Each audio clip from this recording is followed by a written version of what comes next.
Very good afternoon to all of you. Is my audio clear now? I can see people commenting that audio is not clear.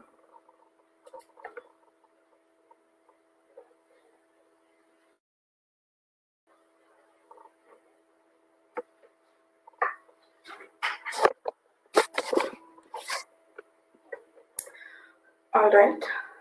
Welcome everyone for our third edition of webinar, wherein we'll be again discussing about how easily or what are the tricks that you guys can opt for to get your manuscripts easily published in high impact factor journals such as SCI, SSCI, IEEE and Scopus journals.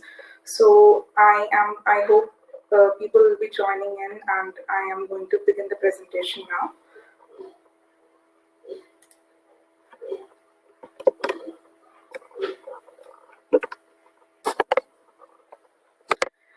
So, as all of you know that in the recent times, the universities have made it mandatory that you need to publish at least two journals, at least two to three journals, so that a PhD degree is awarded.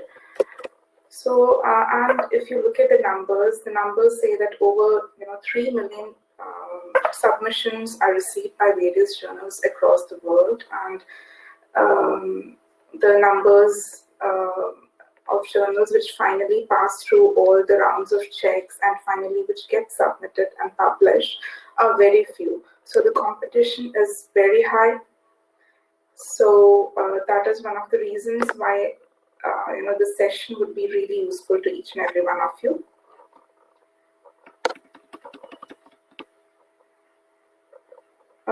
I believe few of the attendees are not able to hear my voice properly.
Is my voice audible to everyone?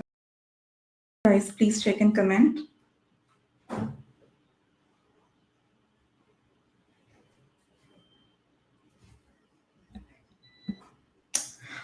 All right, so we shall be starting now.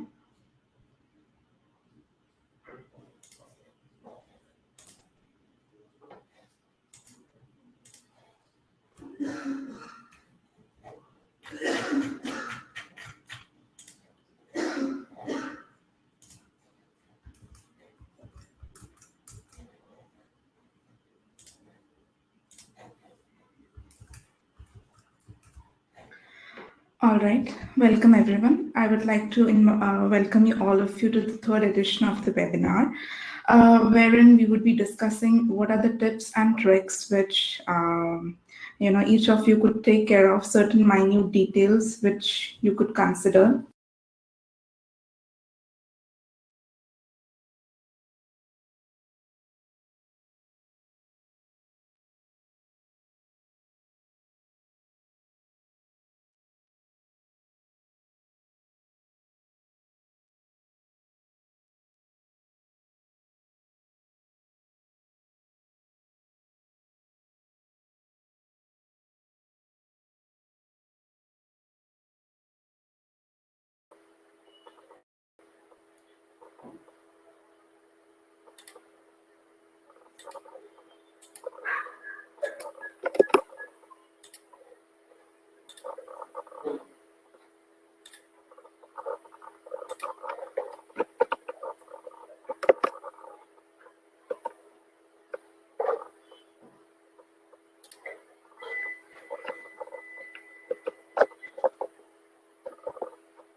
Okay, so I would be firstly, I would be discussing many points which all the scholars can take care of, and in order to, sail through their manuscript preparation and submission in a, better manner without by avoiding, some unnecessary objections, and you can increase your chances of acceptance rather by very high.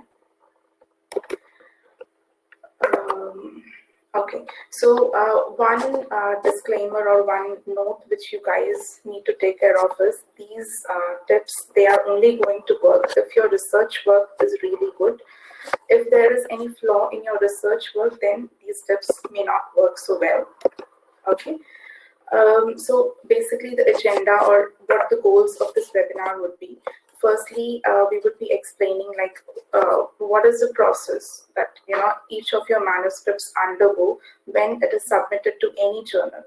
All right. Then second, we would be discussing that what are the tips which you need to follow so that you can get through or avoid certain minute mistakes which you guys could be doing. And third is like how can you locate or how do you identify which journal should be your target journal, and according to that, how can you prepare and submit your manuscript, or what is the process that you have to undergo for this. So firstly, let's come to our first objective, that is identify or what is the process, or how do the journals review your manuscripts, or what is this rigorous process which they undertake which leads to numerous rejections. Okay, so as I mentioned in the beginning that approximately 3 million manuscripts, just imagine the numbers, every year 3 million manuscripts are submitted, and sadly 80% of these get rejected at the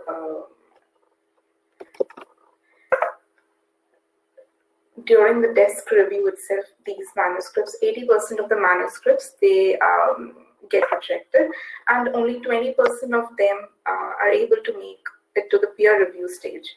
So if you were to wrap these numbers in general, you could say only 1 out of 10 submissions they finally manage to get published in one or the other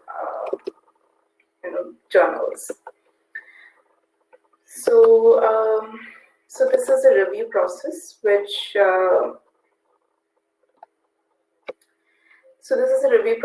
each of your journals has to undergo. There are different stages wherein at stage 1, a team of junior editors of the journal, they review your manuscript. Once the manuscript is clear these stage, they reach to the sub-editors, and the manuscripts cleared by the sub-editors, they get into or reach the hands of the editor-in-chief of the journal. Once the editor-in-chief okays your journals, then finally, the manuscript, then these manuscripts reach or undergo peer review.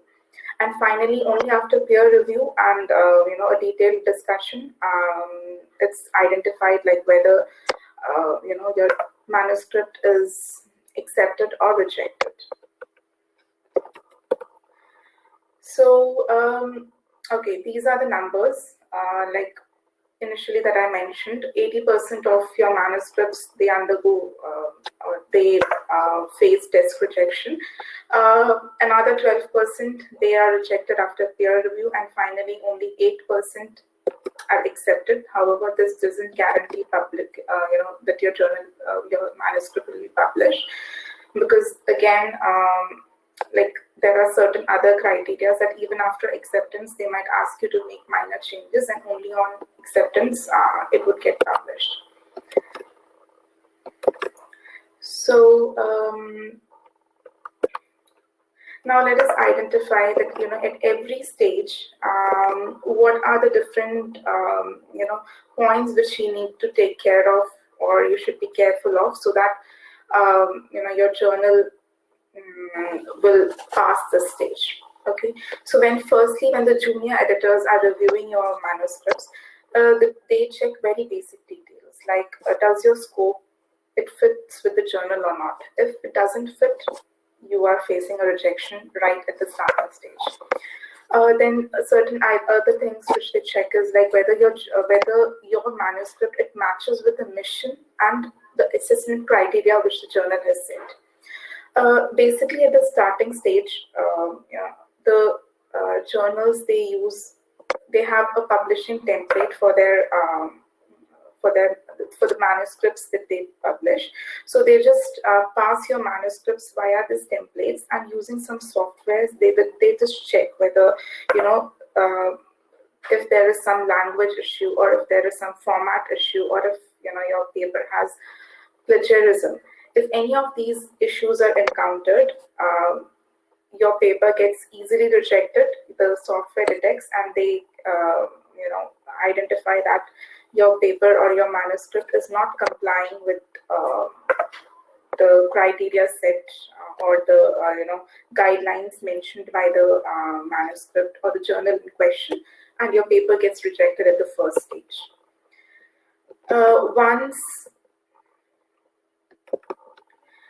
Secondly, when after your paper has cleared, or manuscript has cleared stage 1, it reaches the desk of the sub-editors. All right, and the basic two things which the sub-editors would check for is whether your topic is of relevance, and secondly, does your topic make some contribution into the research area in question. All right, so if they find, things like, if they identify that your paper is not novel, your topic is not relevant, or maybe your research is good, but still the presentation or the manner in which your paper has been presented is not good, and if it contains some irrelevant elements, that means, again, your paper is going to get rejected at stage 2. It will not pass the desk of the sub-editors. So let's say if your paper clears this stage, it has cleared the check by sub-editors, then that means half the battle is won. As in, you have cleared stage 1 and stage 2. Now only 2 more stages remain. And only if your manuscript manages to clear stage 2, you will get some clear-cut idea on why. If your manuscript were to be rejected at a later stage, you will get some clear-cut reviews, or feedback or reviews from the journal. At stage 1 and stage 2, the feedback or the reasons for rejections, they are not exactly related to what your research is about. So only if you manage to reach stage 3 or peer review stage, you will get some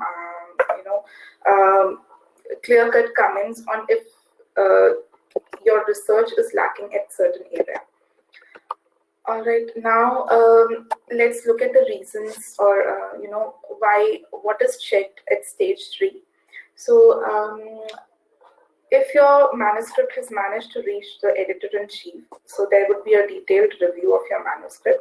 They will check a number of criteria, which are you can clearly see in the PPT. The first thing is whether they would see whether if there is any issue in your data. Like for example, is your sample size adequate? If it is too small, or if some control criteria are missing, if it has some missing controls or poor controls, it could get easily rejected at this stage. Then let's say second reason could be you have used some statistical tests which are not in line with your study altogether. So because of this, you have got some poor analysis results. So this could also be a reason for rejection at this stage. Then the third reason could be that the methodology that you have used, it has become outdated. The more powerful methods which give more robust results, they are now in trend. So because of an outdated methodology, your manuscript could get rejected. The fourth reason could be that your research motive itself is weak.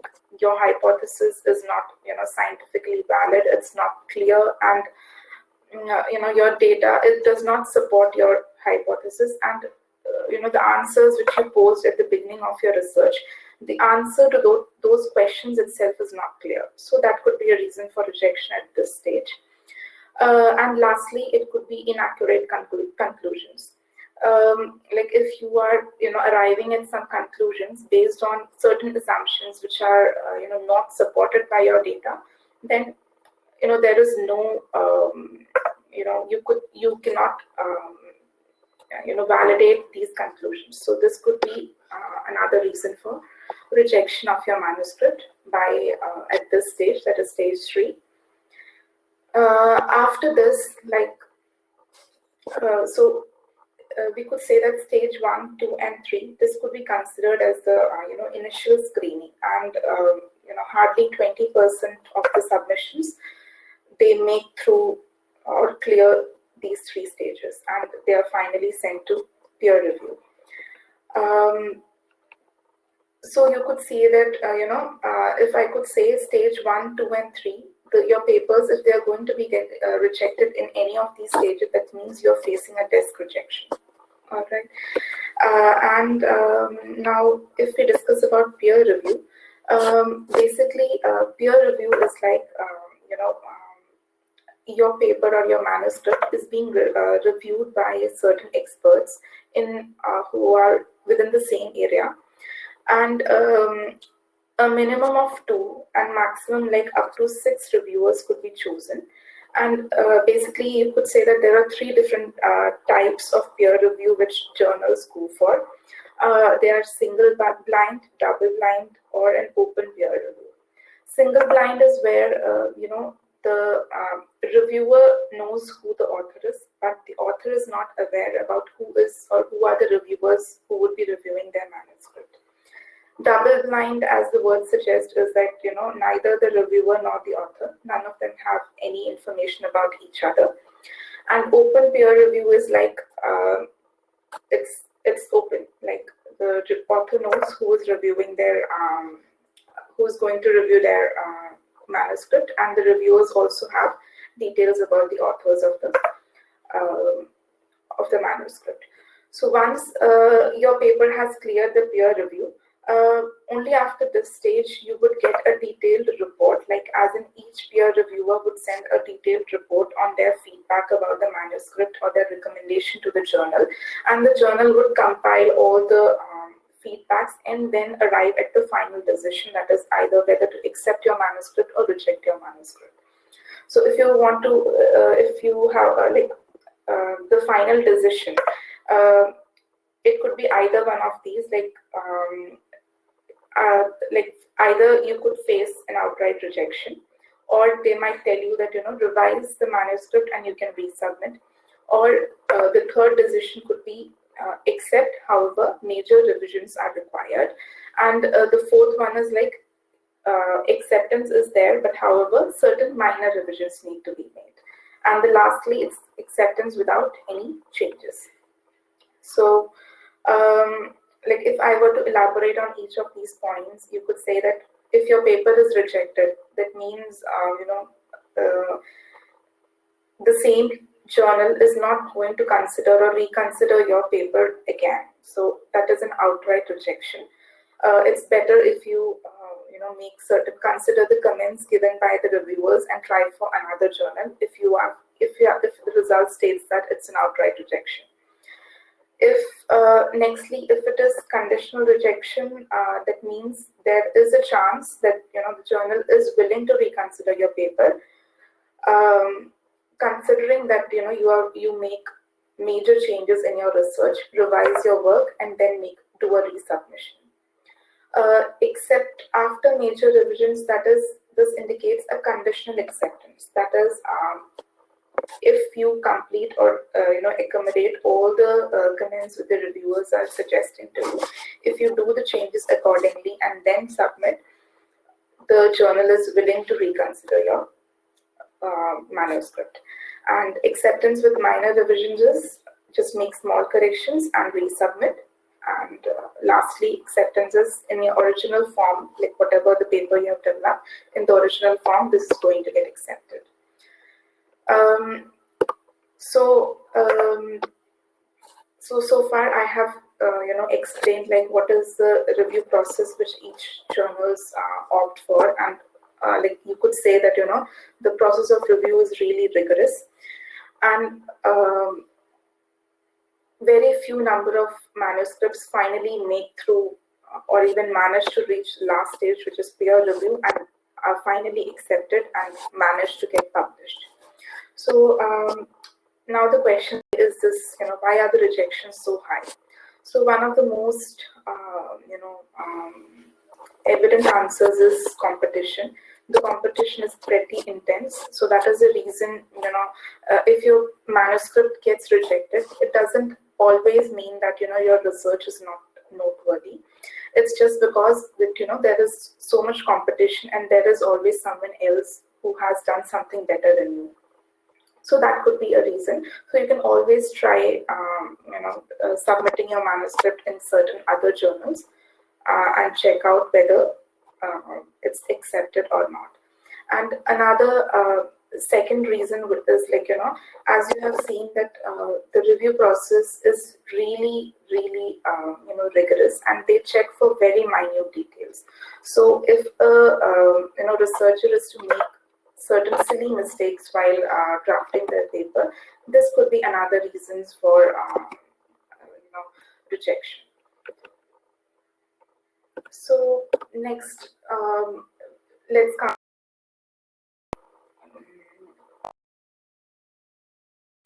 So far you have identified that what is it that the reviewers are checking in each of the stages, as in stage 1, 2, and 3. And now let's discuss that, how you can tackle or what are the tips and tricks that you can, follow in order to, get through the initial stages and avoid early rejections or desk rejections. So the number one reason or number one tip which you can follow is that follow the editor. So let's say you have identified your target journal, so you already know who is the editor-in-chief of your journal.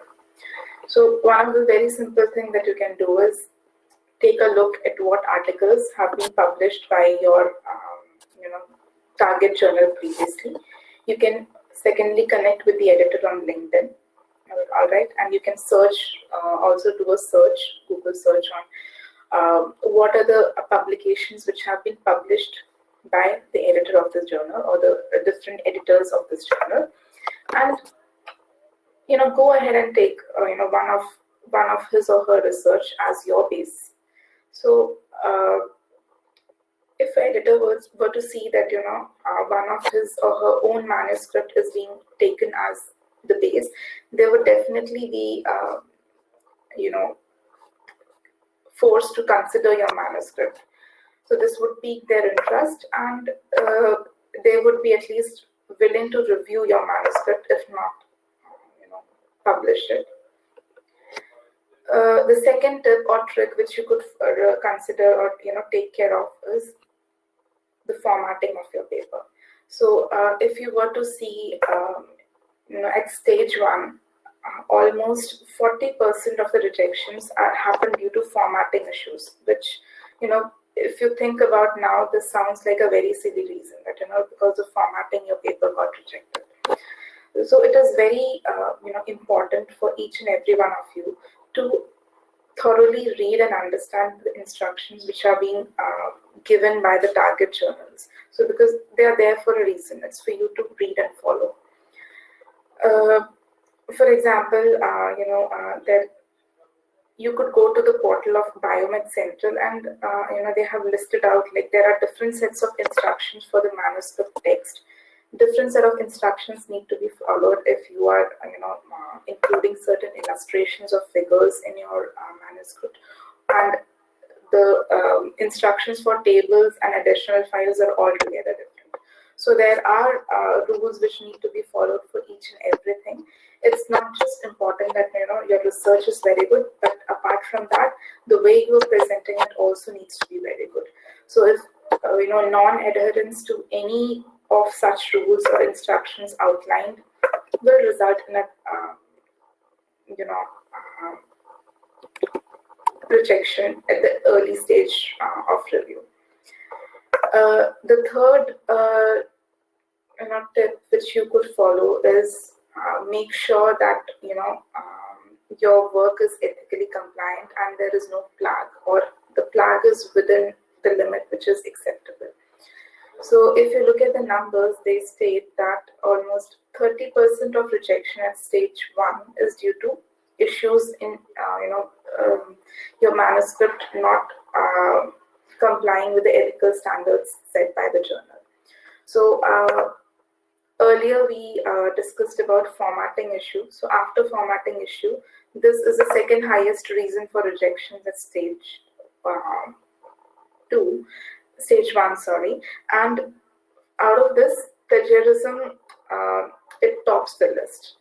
And many times scholars, the issue of plagiarism comes into your journal.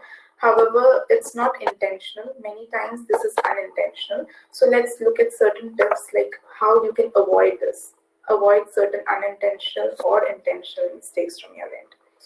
So the first thing that you need to consider or take care of is that do not submit your manuscript to multiple journals at the same time. If this is identified, your journal or your manuscript is going to get rejected at the initial stage. The second reason, the second tip which you need to take care of is make sure that your manuscript has not been published elsewhere, be it your complete manuscript or maybe just a part of your manuscript. So, and that too, if it is a part of your manuscript, just make sure that whatever new work that you're doing, this is something new or an expansion of whatever part of the research that has been previously published. There is something in addition or expansion to what has previously been done. The third thing which you need to take care of is kindly refrain from the practice of salami slicing. Now, salami slicing is something which each and every research scholar is aware of. Let's say you're doing certain research, and then just because you wanted to publish multiple publications based on the one research work that you're doing, you decide to split your research into small parts, and then for each part you are doing a separate publication, just to ensure that you're reaching the desired number of publications. However, this is not a very good practice, and this could be one of the reasons for rejections. Next is next tip that you could follow is kindly avoid fabricating or manipulating the data, including the images. And lastly,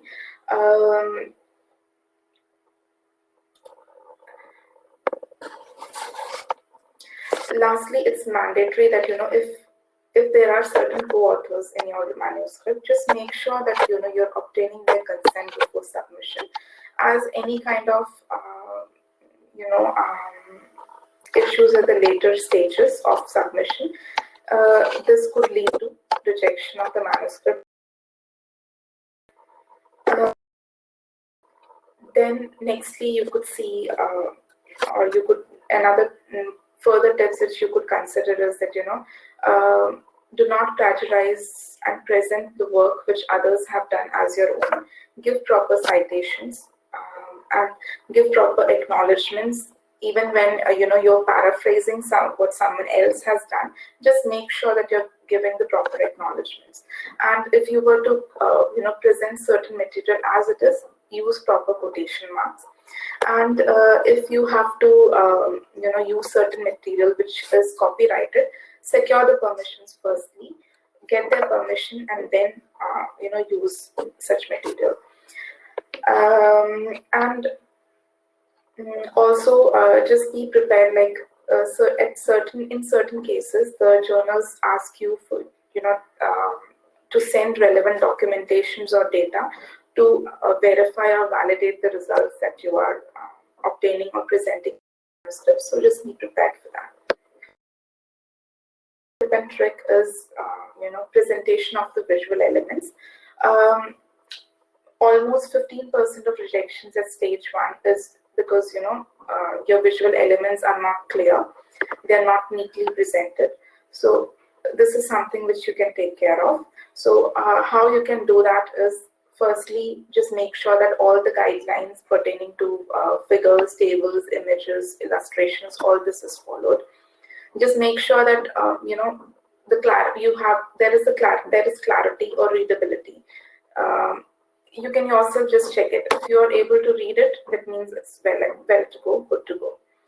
And another common thing which is observed is that when you're using certain softwares to generate certain outputs, instead of copy pasting the outputs that you are getting from the softwares, just redraw it. This could mean that a lot of your problems are solved, and you could avoid rejection because of this. And lastly, just ensure that proper numbering is followed in your content, in your titles, tables, figures, and you are submitting files in proper formats. So certain small things could make sure that your paper gets through the initial stages. The fifth trick which I would like to share with you is language edit. That is almost 55% of rejections at the initial stages, as in desk rejections, are due to poor language. So let's say, what are the things that you could do?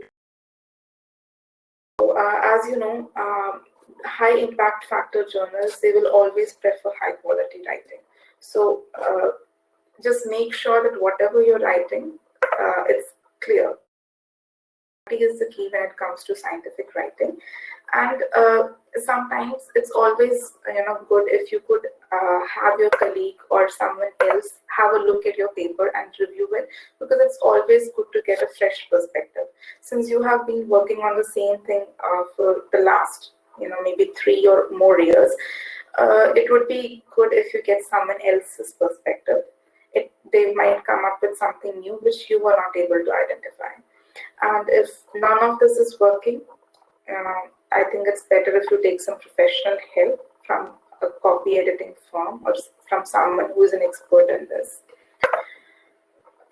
So I have included certain samples on how like the initial text, and how after correction of grammatical errors and after a thorough editing, what could be the changes which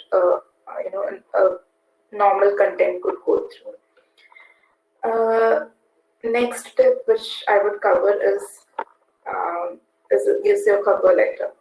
So when your manuscripts, they reach the editor-in-chief, the first thing which they have a look at is your cover letter. So if your cover letter is weak, that means why an editor-in-chief or a chief editor would waste his or her time on reviewing your manuscript. If the cover letter is not good, it means you're facing a rejection from the chief editor. And almost 20% of rejections at this stage, that is at stage 3, is due to a poor cover letter. So what are the things which you need to consider when you are coming up with the cover letter or you're drafting your cover letter?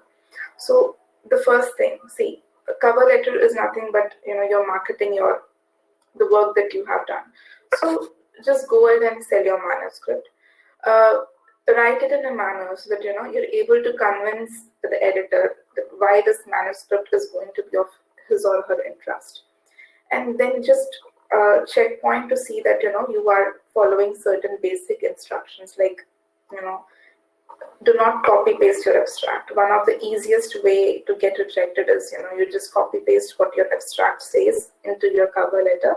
That could be a definite red flag. And lastly, every journal will have guidelines for author guidelines in their pages, in their web pages. Make sure that you're following each and every instruction listed out there.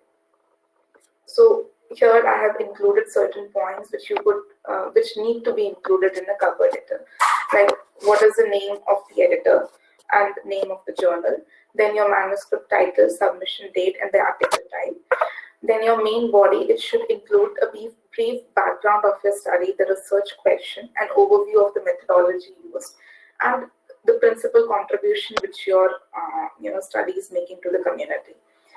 Then at the end, it should also have a proper statement, stating that this work is not under consideration by any other journal, and all the authors or co-authors have agreed to submit this manuscript to the journal. So I have also included that what are some of the things which you should not do in your cover letter. One of them is that do not use too many jargons or acronyms. Don't try to exaggerate the work that you have done by adding such jargons and acronyms which would make it difficult for the reader to understand what you are doing. Next thing is the cover letter. Do not start writing or making it too long. Make it to the point and make it precise. However, it should also include whatever is necessary. So don't make it too long. All right. And lastly, try avoiding adding too much humor into your cover letter, because you never know when too much humor can go wrong. So it's always better if you just avoid it. So this is an example of a poor cover letter, wherein a person is just stating that I'm sending you our manuscript, which is entitled this and this. So this doesn't have any information of substance in this. So this cover letter is never going to make it through. And here I have included a good example of a cover letter, which includes the different points which we discussed earlier. That you are naming the adding the name of the editor, you're naming the journal, you are giving a summary of your work, and lastly you're also declaring that this manuscript is not previously submitted anywhere, and everyone is submitting this. All the authors are in unison submitting this or agreeing to the submission. After cover letter, the next thing which you have to take care of is your abstract. So why do you think this is important? Like if you look at the numbers, you would identify or you will realize why this is important. Because at the peer review stage, after cover letter, the next thing which the peer reviewers are going to read through is your abstract. So if your abstract is displeasing or if it is not good, your manuscript is going to get rejected reading your work. So abstract is the first thing that they see, and it sets the tone for your manuscript. So getting them engaged at right at the beginning is the key. Here I have outlined what are the good ingredients or what could make your abstract good. So your abstract should have the aim and scope of the study. It should mention what is the key point which you are going to target and how you are going to do it, which is the method, which is the data that you're going to consider or you considered, and what were the key findings and limitations. So, you're in a concise manner, you are providing a summary of your research, your complete research, without missing on details. So this is an example of a poorly written abstract. Like if you could read, if you could just go through what this abstract says. This is just, firstly the abstract is written in first person, and like say it says we explain, we describe, we comment. So firstly the abstract is written in first person, and secondly this is just showing the organization of the paper. They are not actually, the abstract doesn't actually talk about the results or what was achieved out of this research. So nextly, this is the example of a well-written abstract, wherein the problem which is being taken, which is considered, is discussed in the abstract, and overall the results are also clearly presented in this abstract. So this such an abstract, this would stand high chance of clearing the peer review stage. The next tip which you need to take care of is presentation of your results. So if your complete research is very good, it's very high standard, it's exemplary, but if you were not able to present your results in an appealing manner, that then you doing a nice research work, it's useless actually. See, as you can see numbers, from the numbers you can clearly see that the number of submissions which any journal receives is humongous. So no one has the time to sit and review each and every paper in detail. So the reviewers are basically looking for easy reasons to reject your paper. So just after reviewing your cover letter and abstract, the next thing that they can directly come and check is your results. So if your results are not appealing, it's very easy for the reviewer to just reject your paper. So what are the what are the tips which you can take care or you can follow to make sure that your results are good? So the first thing is do not present standalone results. It's always better if you're providing a benchmark, because in that scenario you are having making it easy for the reviewer to compare the results that you're obtaining. So comparison or using a benchmark while presenting your results is always good. The point which you can take care is or you can consider is as a reference or base of your research, consider a work which is already published in the same journal which where you're submitting. So if that research is already being published in the same journal, the editors cannot deny its credibility. So that's another tip which you guys can consider. So for example, journal paper from IEEE transactions. So, and the type of results which you did were, you presented was standalone. And on the other hand, you can refer case to paper from the same target journal as in from an Elsevier journal, and the results were presented. You study and you showed some kind of substantial increment over the base result. So the second case impact compared to the first case, and the second paper stands a higher chance of getting reviewed and accepted. So it's always better if you do work smartly. The next point is so far, like the 8 points that we have discussed is considering that your research is very good. So let's suppose that, if your research is not superb, it's just average, and you very well know that, your research is average, and it doesn't stand a chance of, getting published in very high impact factor journals. So in that case, what you need to do? So in that case, what you can do is that, instead of focusing on the top 15 journals where the competition is really high, and the chances of getting published is also very, almost zero, and the process itself that you have to undergo is very tedious. In that case, instead of focusing on the top 15, you could just go and switch or focus on the top 50. So the journal at the first position and the journal at the 50th position, there is going to be a considerable difference in both these journals. If you're focusing on a journal which is at 50th position, this is going to cut down the competition to a significant number. So this is another approach which you could take. All right. So far we have discussed about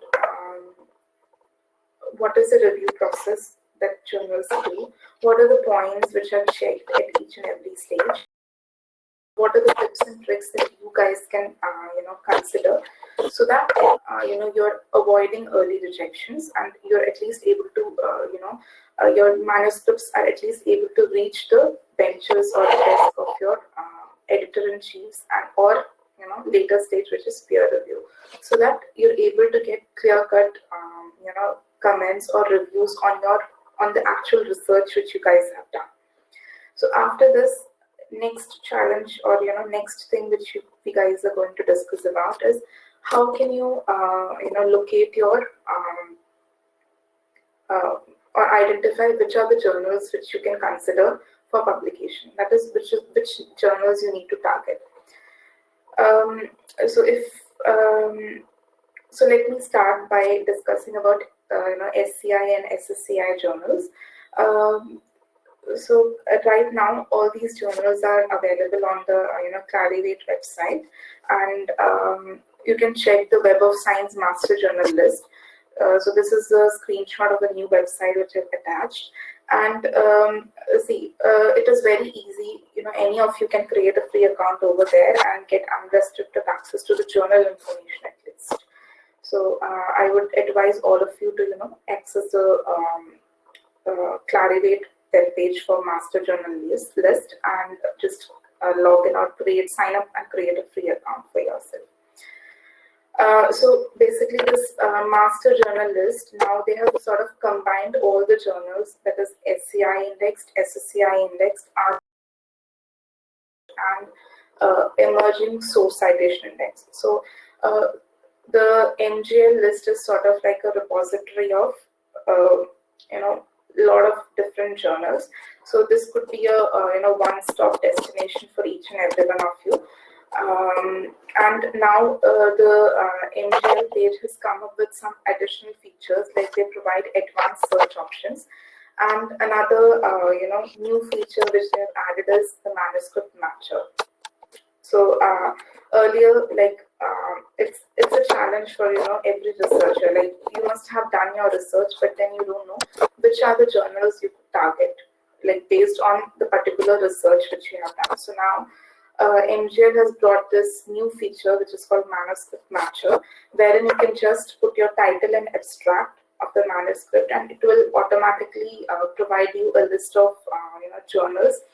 And it will also give you a target score as well, math score as well, depending on the keywords that the system is able to identify from your title and manuscript, from your title and abstract.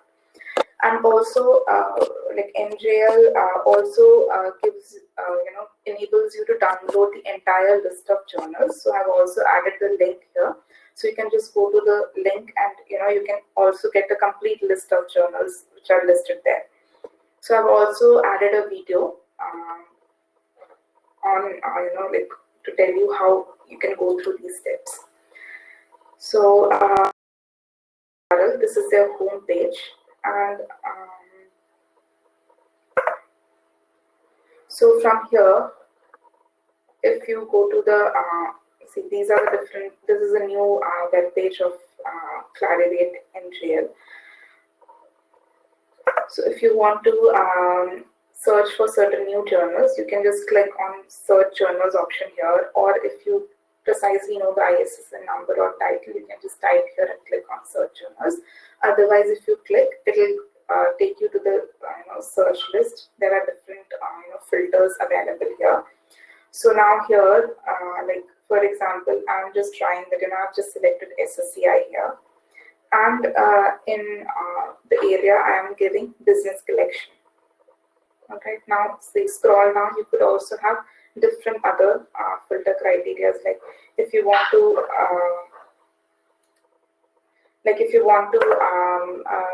set or just search for certain specific journals, like if you want to only access open journals, or maybe you want to select a particular category, you could select that category. All right, here's I'm making a selection of. I only want to see those journals which are included in the Journal Citation or JCR Report 2019. So I have done the selections. Now I'm going to give a search. So I've got around over 3,000 hits. Now let me just try and opening the first journal, which is Abacus Journal of Accounting and Finance. It's by the publisher is Wiley. So here I can see the ISSN number, who's the publisher. And if I want to visit the journal website, I can visit from here. And if it also allows me, okay, so this is a journal website.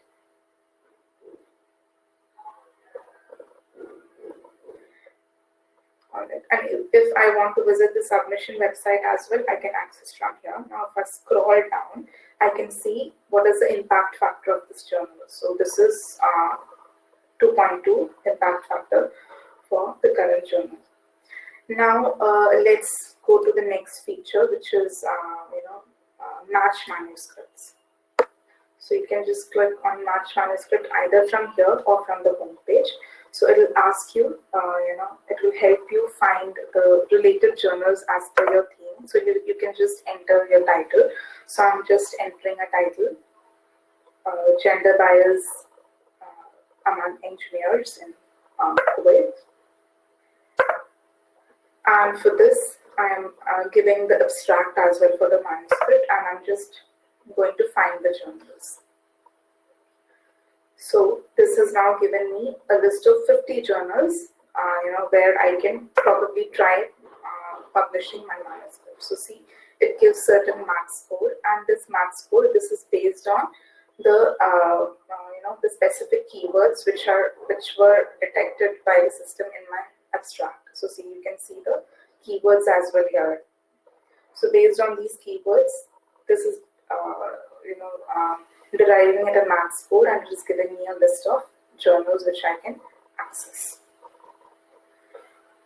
Alright, now let's go to the downloads page. Like I mentioned previously, you can also download or access a list of complete journals from here. So SCI, SSCI, everything is categorized differently, and you can just get the complete list from here. And also the MGL also has a repository of additional different domains like biological extracts, biosis. So all these are available here. So I have covered SCI and SSCI now. Now let's look at Scopus journals. So Scopus is a Elsevier database, and it covers more than 36,000 titles. So, and like different domains are considered here, like life science, social science, physical science, and many more. And basically, it includes 3 types of sources, that is books, journals, and trade journals. So Scopus, they give a different set of quality measures to whichever submissions they receive, which is called as site score. And site score sort of gives you a numeric value of the average number of citations per article for the per article that is published in a journal title. So you could relate it like if the site score is high, factor is also high. So now I'll show you a demo on how you can search for certain open access journals in Scopus.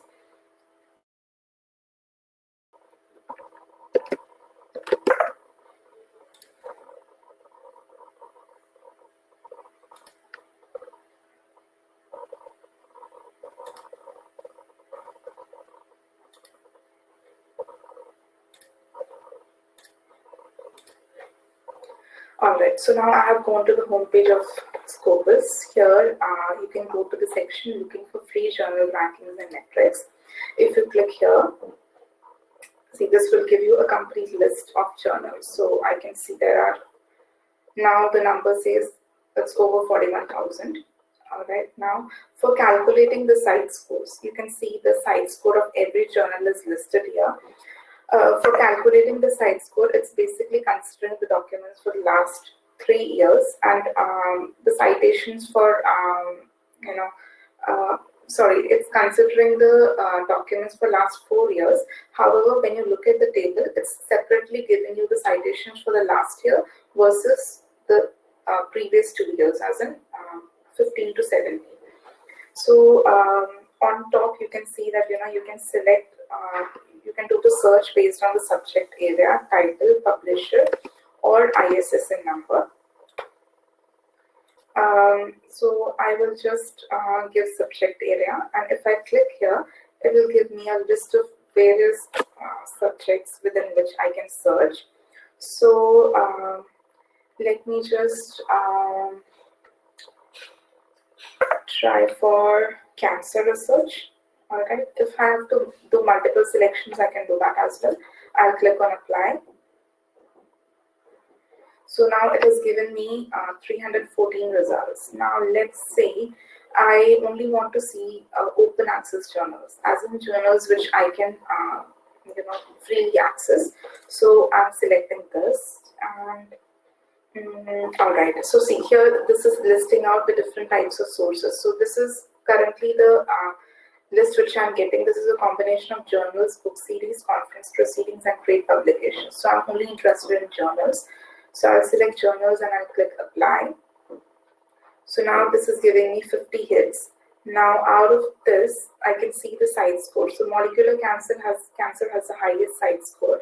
The Journal of Hematology and Oncology is number 2. So I'll try opening this.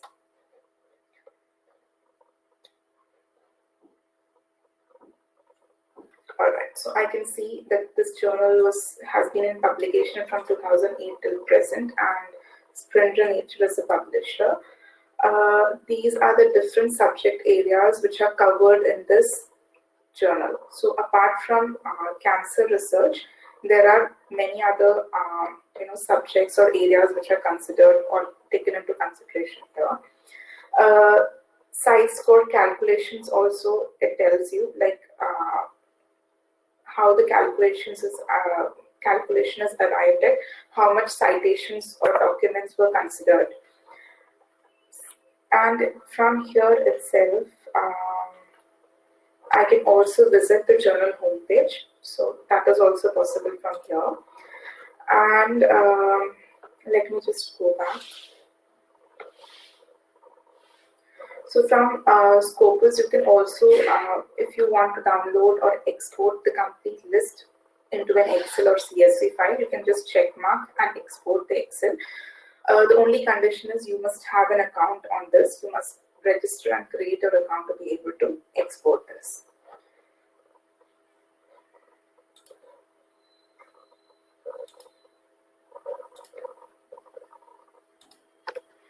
So now let's move on to the next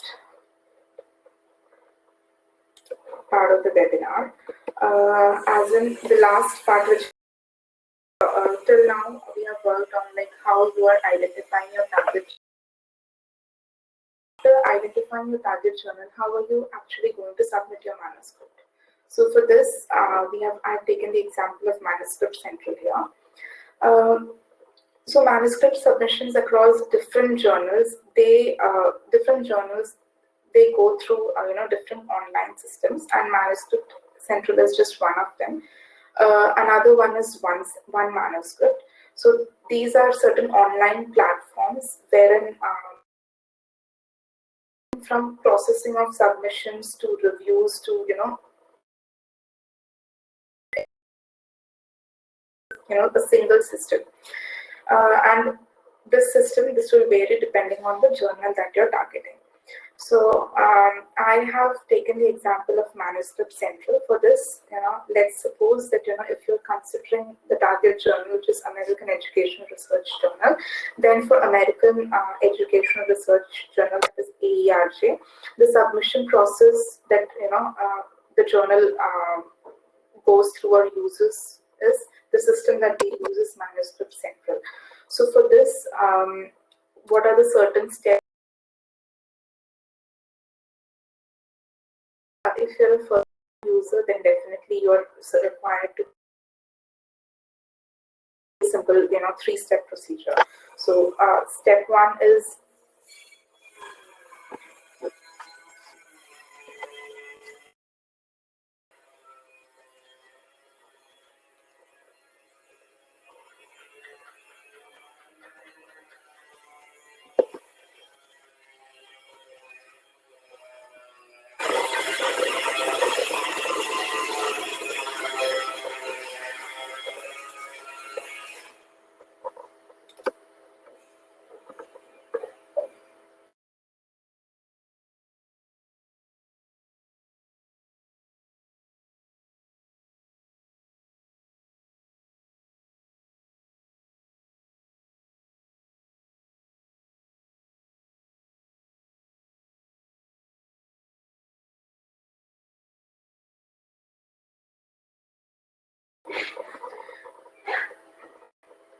hold on a second. I believe I'm facing certain issues. Just a second.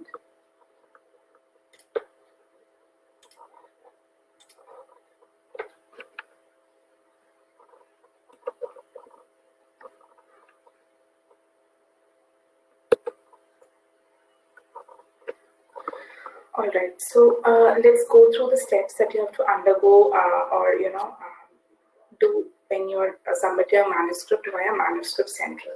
So the first step which you need to do is you have to create your account, which is a basic three-step procedure. So let's go through these steps one by one.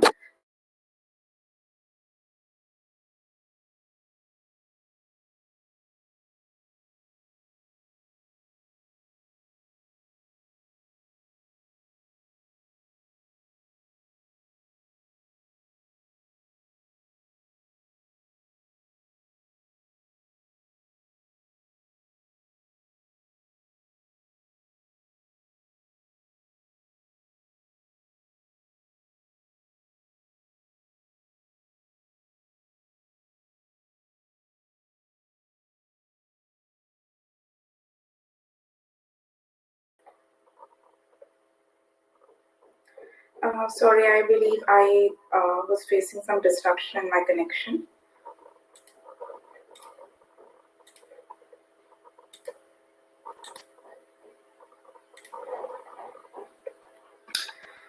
All right, so I'll start again from here. So step one is you need to create an account for you, assuming that you already do not have an account. So you can create your account. You can give some basic details like your name and email ID, and have attached a screenshot of what other necessary details are required. So this is one case. Otherwise, if you already have an OPTED ID, you can use that to log into Manuscript Central. So this is a one-time process. So if you were to have created one time for Manuscript Central, then for any other journal which is using Manuscript Central as their online platform for submission, you can use the same ID and password. So after step one, step two is you need to fill certain primary and secondary address details. Once this is done, lastly, you can just enter your desired username and password, and then you can just use it every time. So That was like if you don't have an account already. Otherwise, if you already have an account, you can simply log into your account and you can start the submission process. So so this is a page for AERJ, and the manuscript central page, it gives you an option that you can go to the author section, and then from there you can just click on start new submission here. So once you have clicked on start new submission, there are a set of steps which you need to follow and you need to take care of. So like mentioned initially in the during the webinar session, that every journal will have their own guidelines. So the example which I am explaining right now, this is just for AEJR. So step 1 is you need to enter your title and abstract of your manuscript. However, you need to take care. See, if you were able to see the screenshots closely, like under every, under title, you can see there is a word limit. Under abstract, there is a word limit. So you need to stick to these, restrictions and input your title and abstract accordingly. Once this is done, you have to go to step 2, which is like wherein you need to upload your manuscript with no identifying author information. As in, this should be designated as the main document, and a separate document which will only include your title page. As in, this will have the author details. So the basic reason for this is like if your manuscript were to go for a review. So like if this were to go for a double-blind review, so only the main document would be sent, and the title page, that document, as in the details which include your personal information, that would not be shared with the reviewer.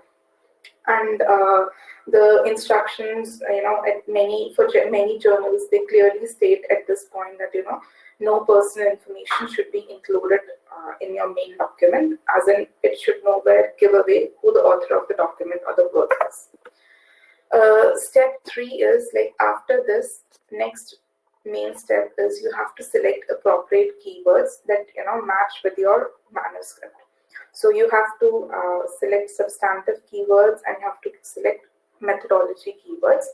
And these keywords, they would be basically, if your paper were to be accepted, then after publication, these would be the keywords based on which, your journal would be associated, or your manuscript would be associated with. Step 4 is you need to enter the details of all the co-authors. So let's suppose if you have, along with you, you also have 2 other co-authors, then all the necessary information about the co-authors, like their institution details, everything needs to be entered at this stage. Step 5 is you also have, the option to recommend, like if you want to recommend certain reviewers who should be reviewing your, your manuscript, then you can also, recommend such reviewers at this stage. However, this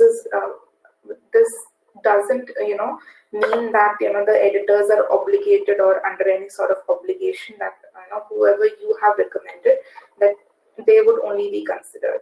The end, authority remains with the editors. They are free to choose, as in they're free to consider your recommendation or they're free to reject your recommendations. However, there are certain, conditions or points which you need to take care of, like whoever you are recommending as a reviewer, you should not be, associated with them in any manner. This would be considered unethical, and this will lead to certain, conflicts later.